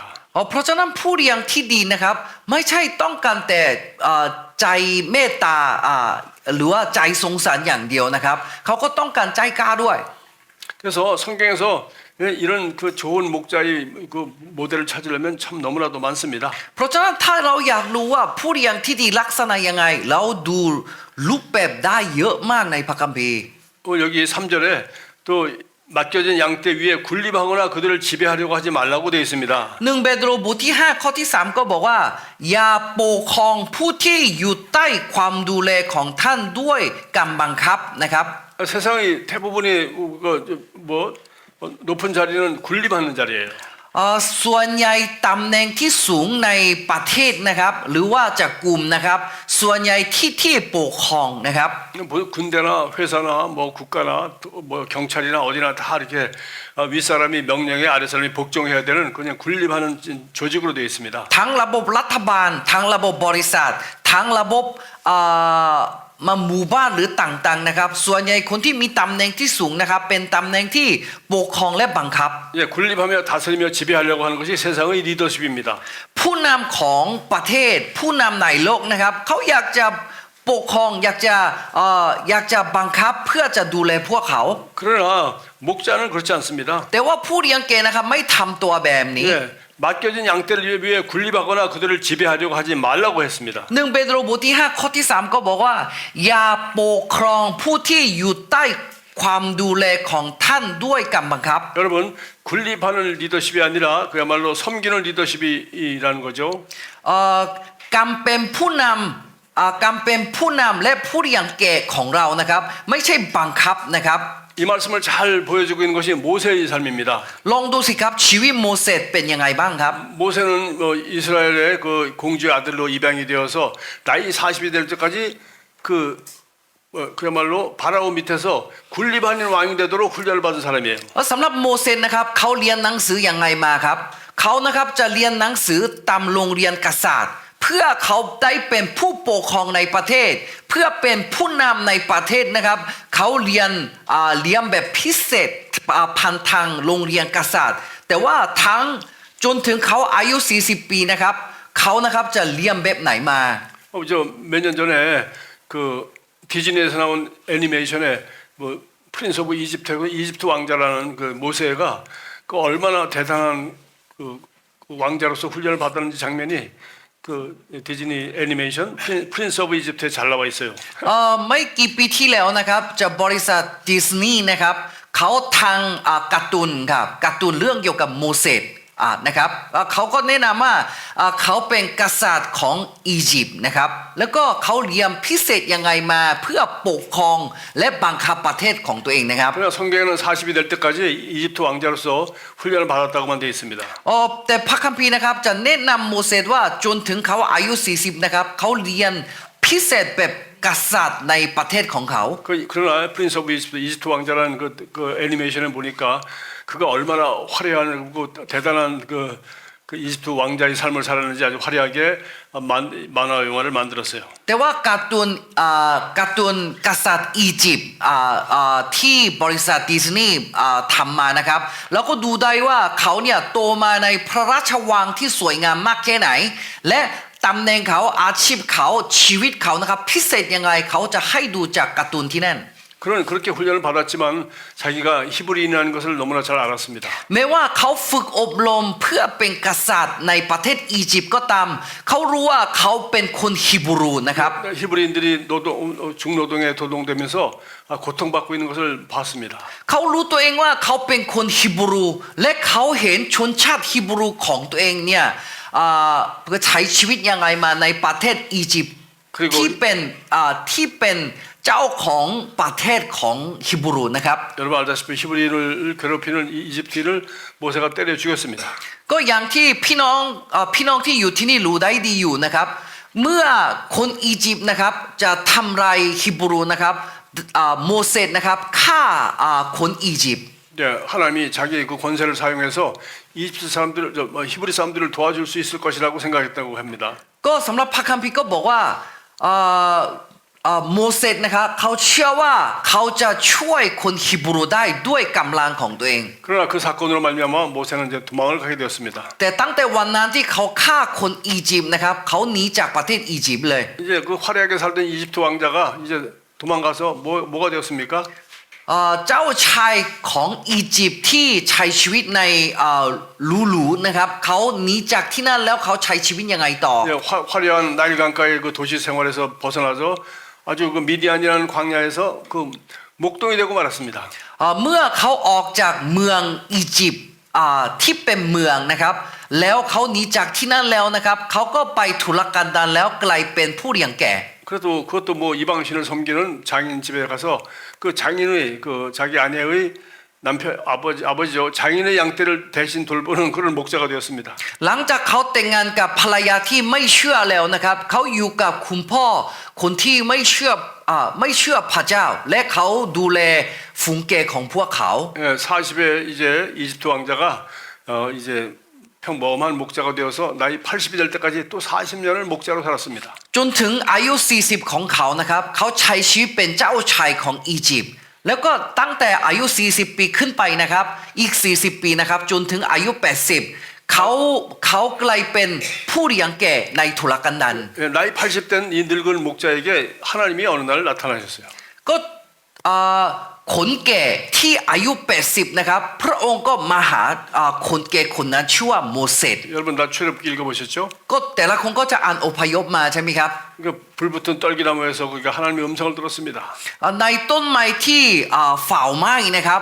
เขาได้ยินเสียงของพระเจ้าในวันนั้น 결국 그 내용을 알다시피 여러분은 이제 하나님은 모세를 애굽에 보내셔서 바로 그 200만이나 되는 히브리 민족을 이제 노예에서로부터 해방시키는 이제 출애굽의 역사가 기록 나와 있습니다. ก็ตั้งแต่โมเสสนะครับได้ยินเสียงของพระเจ้าในวันนั้นนะครับเขากลับไปประเทศอียิปต์แล้วนะครับเขาตัดสินใจนำพวกเขาออกมาจากประเทศอียิปต์ 자, 한번 생각해 보십시오. ลองคิดดูสิครับ 예, 나이 40이 될 때까지 세상의 기술과 권세와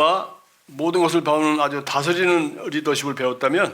จนถึงอายุ40ของโมเสสนะครับเขาเรียนวิธีการครอบครองและบังคับประชากรของเขา 하나님은 그런 삶을 쓰지 않으시고 พระองค์นะครับไม่ใช้โมเสสที่เรียนแบบนี้มา 이제 살인자가 되어서 도망하여서 80이 될 때까지 그야말로 처갓집에서 40년 동안 처갓집 양떼나 치는 이런 사람을 하나님은 부르셨습니다. แต่พระเจ้านะครับเรียกเขาช่วงอายุ80แต่ว่าจนถึงเขาอายุ80นะครับเขาเรียนอะไรมาครับเขาเรียนแบบวิธีการ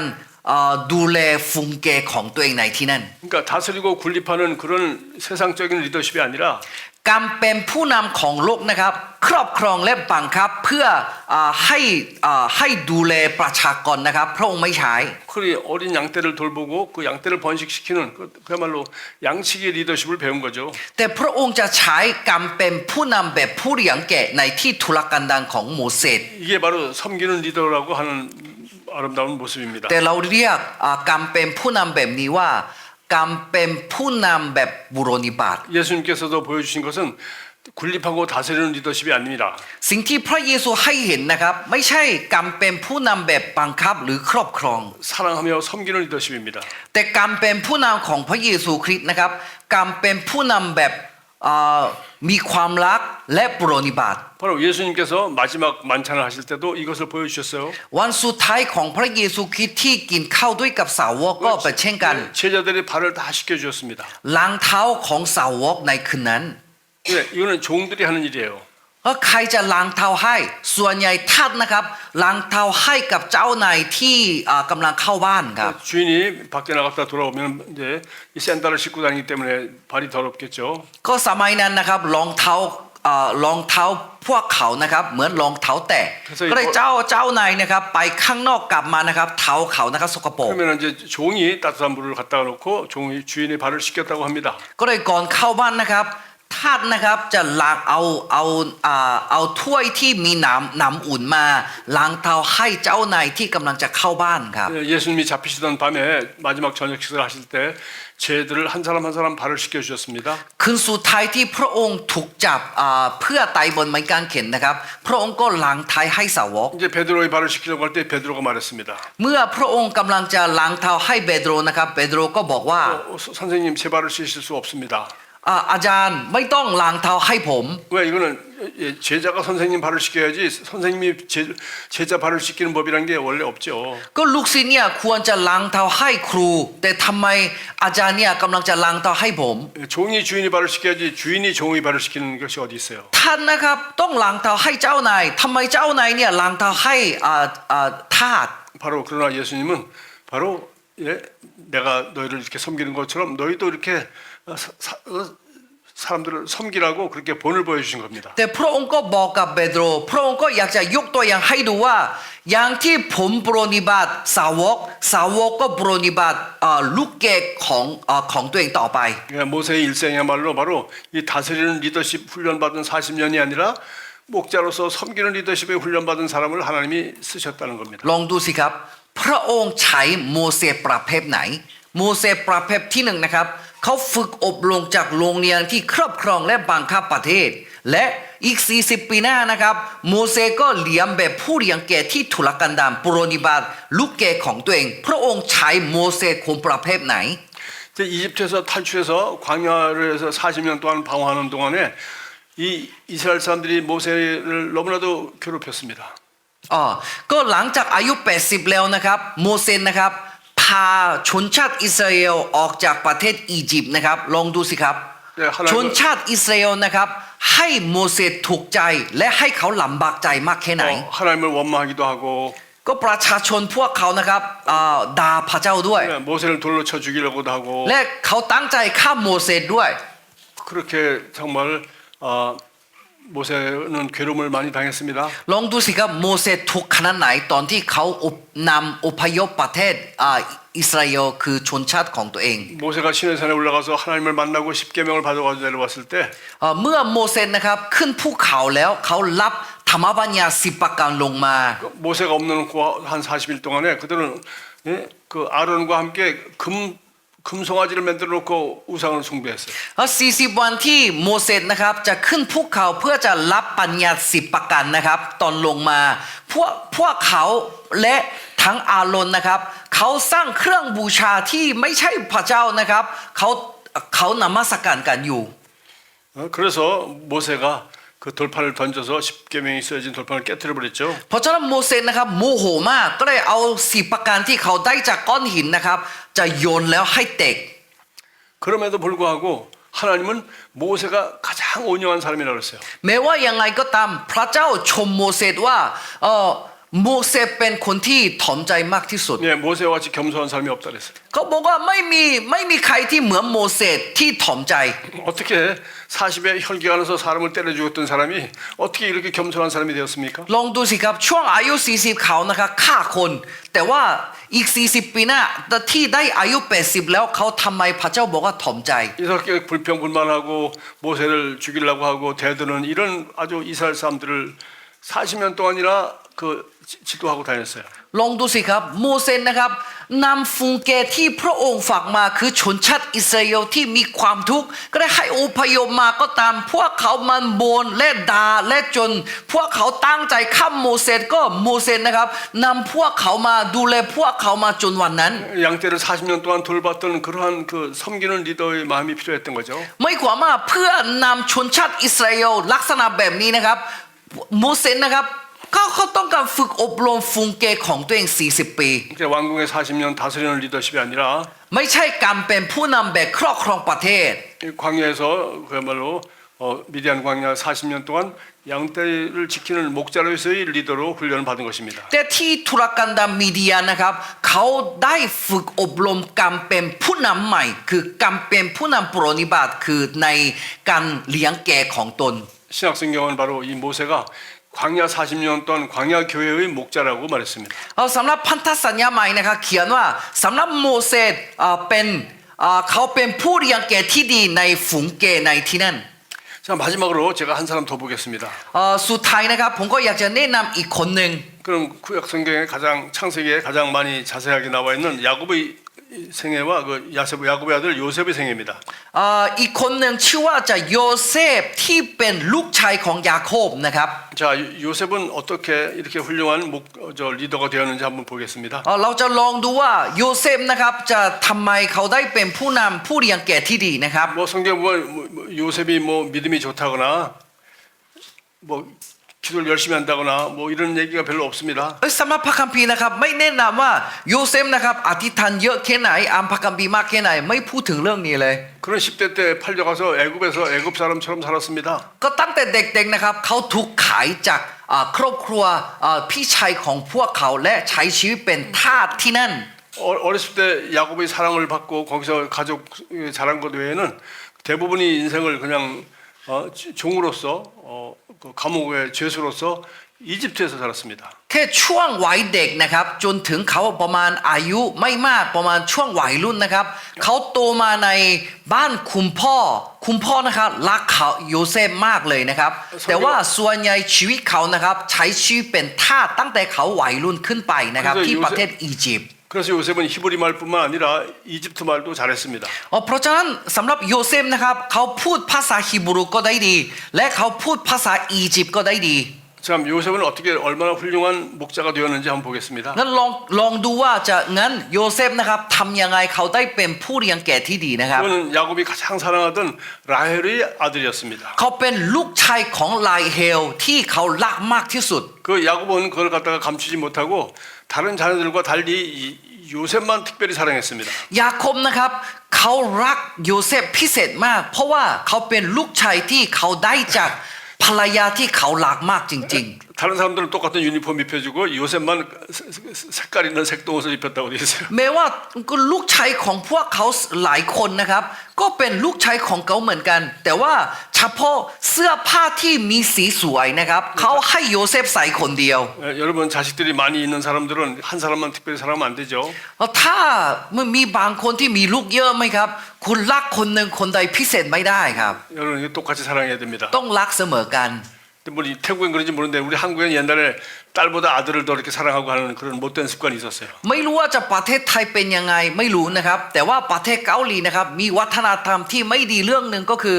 คุณพ่อคุณแม่นะครับส่วนใหญ่ลากลูกชายคนโตมากกว่าลูกคนอื่น 다른 시집 보내보내면 이제 우리 식구가 아니다 그랬고. ก็เขาคิดว่าจะลูกสาวเนี่ยแต่งงานไปแล้วไม่ใช่ครอบครัวเรา 네, 결국 아들이 내 자산도 물려받고 เพราะฉะนั้นลูกชายเท่านั้นนะครับรับมรดก 아들이 농사도 짓고 ลูกชายเท่านั้นจะทำนาทำส 또 วน 아들이 내가 늙으면 나를 돌봐줄 사람이 아들이에요. เพราะว่าหลังจากเราแก่ลงแล้วใครดูแลคุณพ่อคุณแม่เขาเชื่อว่าเป็นลูกชาย 죽으면 장례식도 아들이 지내주고 ก็ถ้าเราตายแล้วใครจะให้เราทำพิธีฝังศพคือลูกชาย 여기도 제사가 있나? 죽은 사람 뭐 제사? 네, 있습니다. 네, 우리도 제사 지내고 그랬어요. ก็หลังจากก็คุณพ่อคุณแม่ตายไปแล้วใครจะ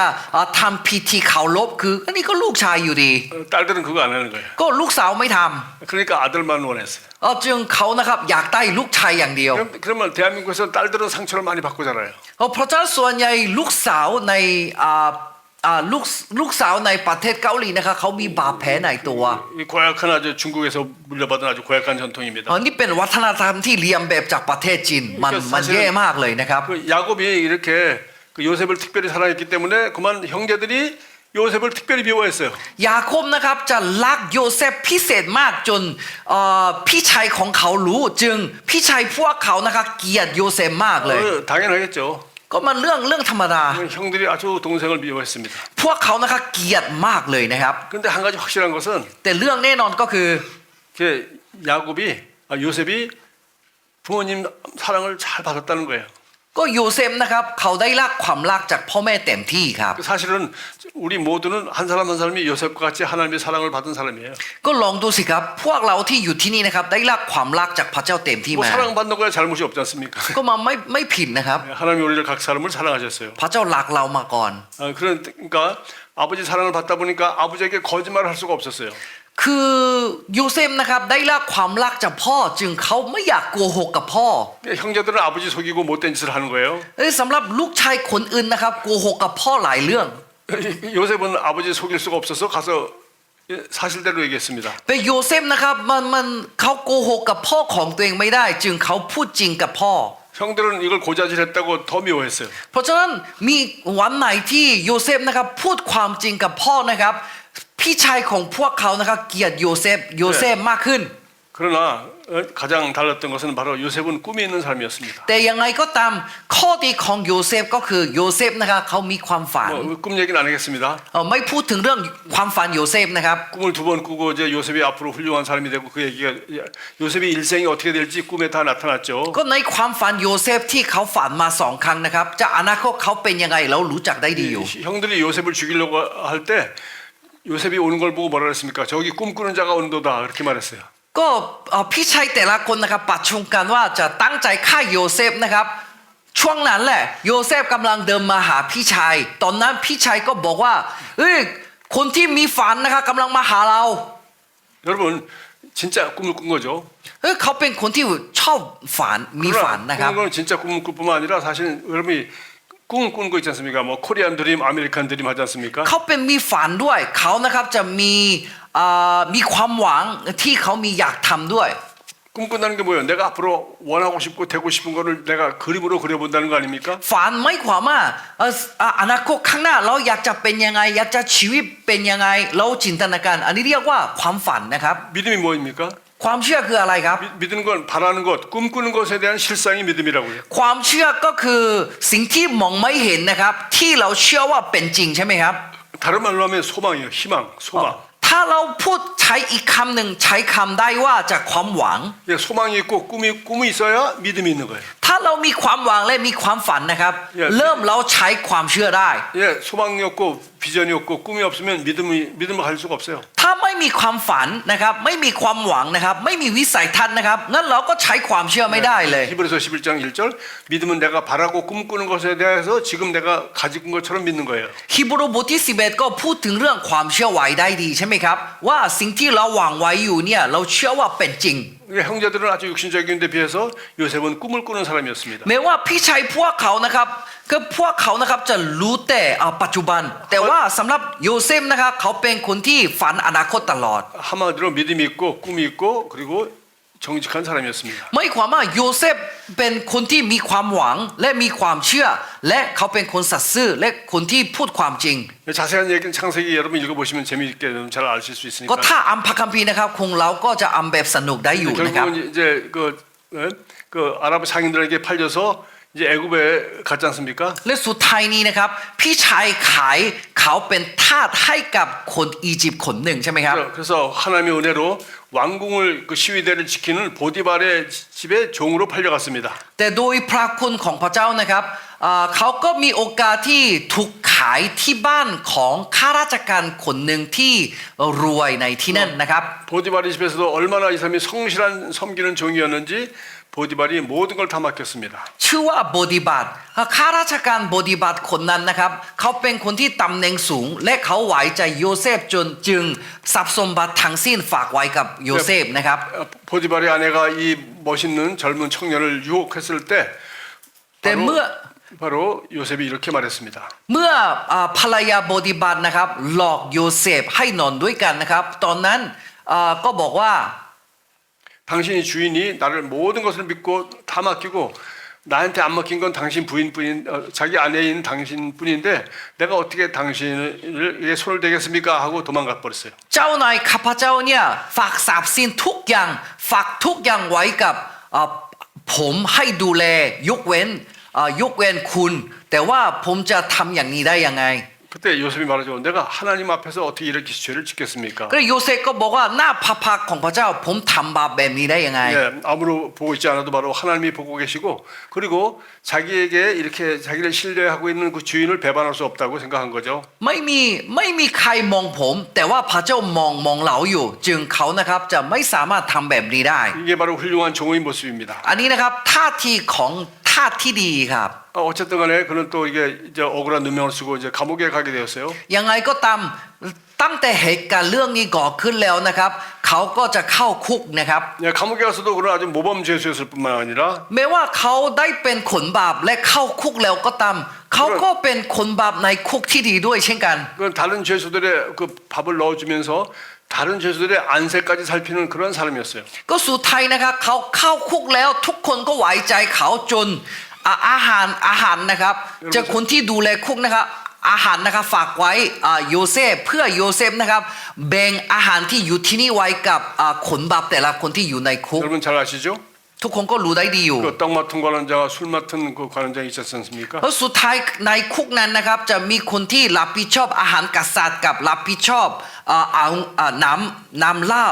ล้าเอาเงินของกษัตริย์ 예, 두 죄수가 꿈을 꾸고 얼굴이 수심에 잠기는 걸 보고 꿈을 해몽해서 그 이 사람이 이제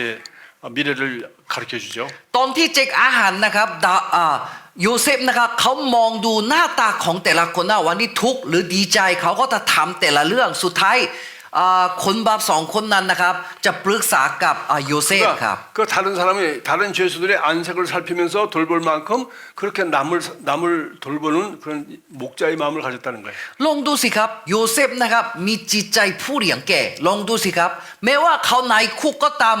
ดูหน้าตาของแต่ละคนแล้วรู้ว่าเขาเป็นยังไงแล้วก็เขาต้องการอะไรครับ 여러분 좋은 엄마는 자녀가 학교 갔다 오면은 그 자녀의 얼굴을 살피지 않습니까? แม่ที่ดีทำยังไงครับแม่ที่ดีนะครับลูกนะครับไปโรงเรียนกลับมาตั้งแต่แรกเขาทำอะไรดูหน้าตาลูกแล้ววันนี้ดีใจหรือทุกข์แล้วก็เขาต้องการอะไรวันนี้ใช่ไหมครับ 뭐 선생님한테 칭찬을 받아서 기분이 좋은지 เฮ้ยตอนนี้ลูกชายกำลังมีความสุขเพราะว่าจะคุณครูชมเขาในโรงเรียน 뭐 나쁜 친구한테 이렇게 이렇게 괴롭힘을 당해서 애가 괴로운지 หรือว่าเขาวันนี้น่าทุกข์เพราะว่าจะเพื่อนแกล้งเขากลับมาหรือเปล่า 부모들은 그 자녀 얼굴을 이렇게 볼 수 있죠. คุณพ่อคุณแม่นะครับจะเห็นสีหน้าของลูกได้ใช่ไหมครับ 그게 바로 어머니의 마음이에요, 목자의 마음이에요. อันนี้เรียกว่าจิตใจของพ่อแม่อันนี้เป็นจิตใจของผู้เลี้ยงแก่ 근데 이 요셉은 자기가 죄수이면서 다른 죄수들의 안색을 살폈던 거예요. โยเซฟเป็นคนบาปในคุกก็ตามยังตำแหน่งเขาเป็นอย่างนั้นก็เขาก็จะดูแลดูหน้าตาสีของแต่ละคนที่อยู่ที่นั่น 바로 그들이 불길한 꿈을 꾸고 이제 근심한다는 걸 알아서 꿈을 해몽하다가 결국은 왕 앞에 서게 됐습니다. โยเซฟรู้ว่าจากคนนั้นเนี่ยกำลังทุกข์ก็เลยเขาถามว่าทุกข์ทำไมเพราะว่าเขาฝันร้ายจึงเมื่อเขารู้ว่าเขาฝันร้ายเนี่ยเขาก็แปลให้กับคนนั้นนะครับ 그런데 놀라운 것은 왕 앞에 섰을 때 왕이 요셉을 보자마자 한마디 했어요. ก็สุดท้ายนะครับก็โยเซฟนะครับยืนอยู่หน้ากษัตริย์เพราะทาสคนนั้นที่เขาแปลความฝันนะครับกษัตริย์องค์นั้นเจอโยเซฟก็บอกว่า 야, 너는 들으니까 네가 꿈을 해몽을 잘한다면서 하고 말했습니다. คุณเนี่ยแปลฝันได้ดีมากเลย 요셉이 말했습니다. 왜? 꿈에 대한 해몽은 하나님만이 하실 수 있습니다라고 말했어요. เพราะตอนนั้นนะครับโยเซฟก็บอกกับกษัตริย์ว่าคนที่ผู้ที่แปลความฝันได้คือพระเจ้าองค์เดียว 왕이 요셉을 한번 처음 만나자마자 이런 소리를 했습니다. วันแรกที่กษัตริย์นะครับพบกับโยเซฟแล้วบอกว่า 누가 어디서 이렇게 하나님의 신의 감동된 사람을 만날 수가 있을까?